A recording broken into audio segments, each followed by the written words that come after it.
Oh my God, Katie. Ano ba tong in-order mo? Magtitinda ka ba ng cotton candy? Kakaloka.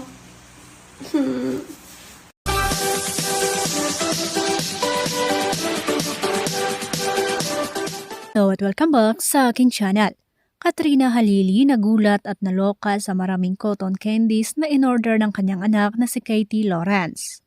Sa social media, ipinakita niya ang video kung saan pansin ang dalawang malaking plastic bags na naglalaman ng cotton candies. Lahat pa nga ni Katrina, ano to anak, panic buying. Ba't may na-deliver na cotton candy dito na ganito karami? Isipin na lang natin baka naman wholesale price ni Katie nakuha.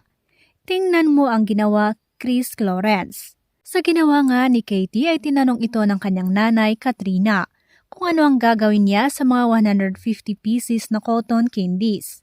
Para malaman natin kung ano ang sagot ni Katie sa tanong ng ina, ating panuorin ang kabuuan ng video. Pero bago yan, maaari po kayong mag-subscribe para updated sa iba pang kaganapan. Oh my God, Katie. Ano ba tong in-order mo? Magtitinda ka ba ng cotton candy? Kakaloka. Katie, ba't ang dami mong biniling cotton candy? Pamimigay po, kasi nagbebenta tayo ng BAM eh. Ay, kapag may bumili, bibigay mo? Matutunaw yan ngayon lahat. Today. Alam mo ba na ganyan karami yung binili mo? Anong alam mo? Ilang piraso lang? Gusto ko kasi marami eh. Ah, alam mo na ganyan karami talaga? Ganyan kadami? Sobrang dami? Alam mo? Ilang pieces yan? 150. Oh my God! Alam mo pala! Akala ko nagkamali ka lang, anak. Ang sabi mo sa akin kahapon, tigpa 5 pieces lang. Tapos papamigay mo pa yung iba. 150 pala! 5 pieces? Ano nangyari sa 5 pieces na in-order mo? Hindi naman 5 pieces yan. Ang gusto ko lang 150 eh. Alam mo ganyan karami yung 150? Para saan yan? Papamigay kanino? Sa mga kapitbahay, Ay, okay.